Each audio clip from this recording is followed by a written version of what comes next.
जय जय जय श्री सीताराम। श्री शिव महापुराण 5वां अध्याय। शंकर जी द्वारा भगवान विष्णु का उत्पन्न होना, उनका नामकरण करना व कार्य समझाना।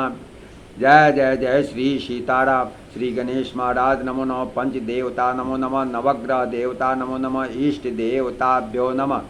भगवान सदाशिव जी ने शिवा से कहा, देवी हम एक ऐसा पुरुष पैदा करना चाहते हैं जो कि शांत, सत्व गुणों से युक्त तथा गंभीरता में सागर के समान हो।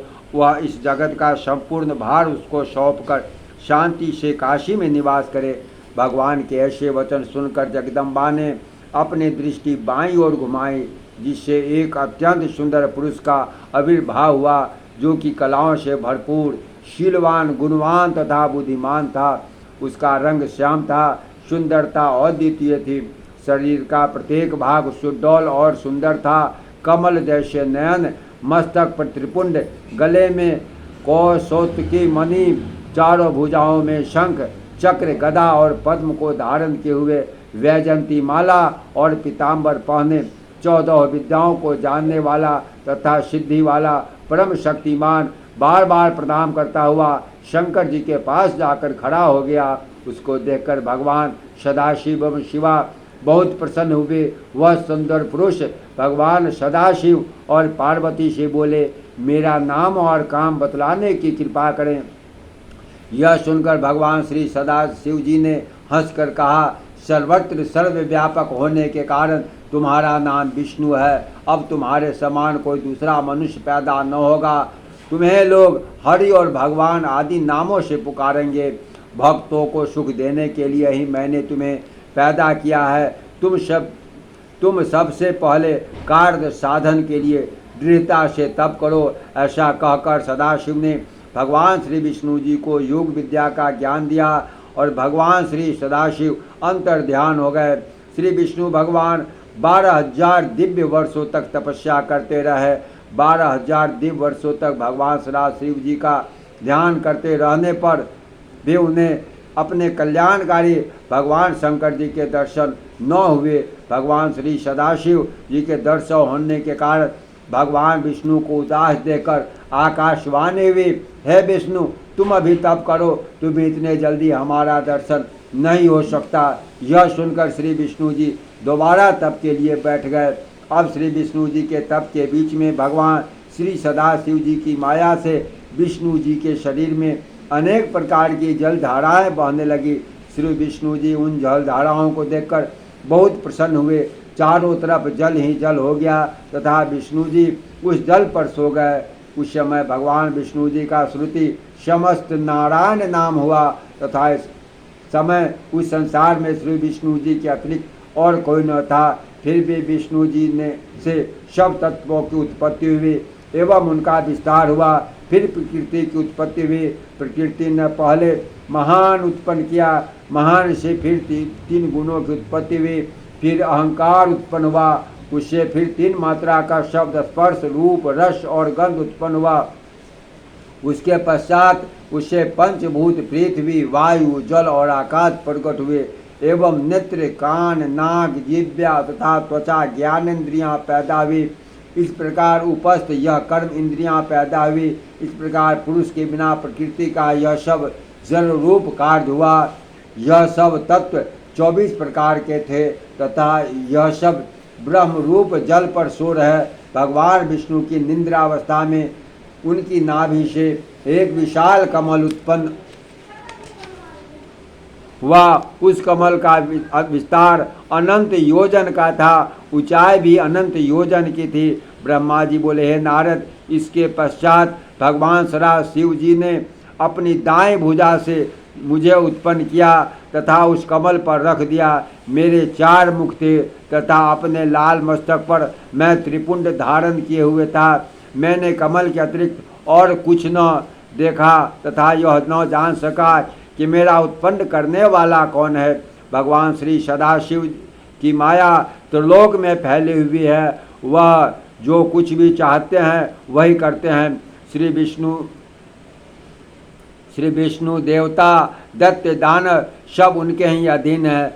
जब मैं यह नहीं जान सका कि मैं कैसे उत्पन्न हुआ हूँ, तो मैं उस कमल की नाल को पकड़कर नीचे उतरने लगा। मैं निरंतर 100 वर्षों तक उस कमल नाल को पकड़कर नीचे की ओर उतरता रहा, इतनी पर भी उसकी जड़ तक न पहुंच सका। जब मैं दोबारा कमल के ऊपर चढ़ने लगा, ऊपर आने में मुझे 100 वर्ष लगे, लेकिन जब मैं ऊपर पहुंचा तो वहाँ कमल न था। यह देखकर मैं बड़ा घबराया। उसी समय आकाशवाणी सुनाई दी, जिसके द्वारा मुझे तप करने का आदेश दिया। मैं अब तपस्या करने लगा। मैंने मंगलमयी आकाशवाणी के अनुसार 12 वर्ष तक उग्र तप किया। उसके पश्चात मुझे 4 भुजाधारी सुंदर नेत्र वाले भगवान विष्णु के दर्शन हुए। श्री विष्णु जी को देखकर मैं बहुत प्रसन्न हुआ, लेकिन भगवान श्री सदाशिव की माया से मोहित होकर अपने पिता को न जानकर उनसे पूछा, तुम कौन हो? मेरा यह प्रश्न सुनकर भगवान श्री विष्णु जी बोले, तुम निर्भय हो जाओ, मैं तुम्हारी सारी कामनाएं पूर्ण करूंगा। हे नारद, उनकी बात सुनकर रजोगुण से विरोध मानकर मैंने उनसे कहा, क्या तुम यह नहीं जानते मैं सबके संहार का कारण हूँ? तुम मुझ पर ऐसे शासन कर रहे हो जैसे कि कोई अपने शिष्य पर करता है। मैं साक्षात जगत का कर्ता, कीर्ति का प्रवर्तक, सनातन आदि विष्णु जी से उत्पन्न होने वाला ता विश्व की आत्मा ब्रह्म हूँ। वेदों में मुझे स्वयं भी स्वराट, परमेष्ठा तथा श्रेष्ठ कहते हैं। ब्रह्मा जी बोले, नारद, जब मैंने ऐसा कहा, भगवान श्री विष्णु क्रोध में भरकर मुझसे कहने लगे, इस प्रकार की मूर्खता की बात आपके करने योग्य नहीं है। सृष्टि को उत्पन्न करके पालन करने वाला मैं ही हूँ, फिर सबको नष्ट करने वाला मैं ही हूँ। निर्दोष नारायण जगन्नाथ मेरे ही नाम है। तुम मेरी माया के अधीन होकर ही ऐसा कह रहे हो, क्योंकि यह सारा संसार माया के अधीन है। मैंने ही वेदों को बनाया तथा मैंने ही कमलनाल से तुमको प्रकट किया है। मुझसे उत्तम तथा श्रेष्ठ दूसरा और कोई नहीं है। तुम अपने नाम पर इतना अहंकार न करो, अतएव सत्य बोलने की योग्य बातें बोलो। जिस प्रकार अंधा अपनी आँखों का, निर्धन अपने धन का वर्णन करता है, उसी तरह तुम भी अपने नामों की बड़ाई कर रहे हो। यदि तुम मेरा पूजन न करोगे तो तुम्हारा उद्धार नहीं होगा। भगवान विष्णु की प्रकार की अहंकार पूर्ण बातें सुनकर मुझे हंसी आने लगी एवं इतना क्रोध आया, मैं भगवान विष्णु को अपना शत्रु समझने लगा। मैंने उनसे कहा, आप मुझे बार बार गुरु की भांति उपदेश क्यों दे रहे हैं? आप अपने आप को वेद पाठी कहते हैं, मगर मैं समझता हूँ आप वेदों का नाम तक भी नहीं जानते। आपका यह क्रोध सर्वथा व्यर्थ है। इस बात को लेकर मेरे एवं विष्णु जी के बीच में बड़ा भारी शब्द हुआ। भगवान सदाशिव जी की माया से मोहित होकर हम दोनों ही आपको अपने आप को सर्वश्रेष्ठ मानते रहे। इसमें शंका तथा संदेह होने की कोई बात नहीं है, क्योंकि भगवान सदाशिव जी की माया ही ऐसी है। प्रेम से बोलिए, भगवान श्री शंकर भगवान की जय, श्री विष्णु भगवान की जय, माता महालक्ष्मी की जय। जय जय जय श्री सीताराम, श्री शिव महापुराण की जय। श्री राम जय राम जय जय राम, श्री राम जय राम जय जय राम। सीताराम सीताराम सीताराम कहिए, सीताराम सीताराम सीताराम कहिए। जाहि विधि राखे राम ताहि विधि रहिए। हम सीताराम सीताराम कहिए, सीताराम सीताराम सीताराम कहिए। जाहि विधि राखे राम ताहि विधि रहिए।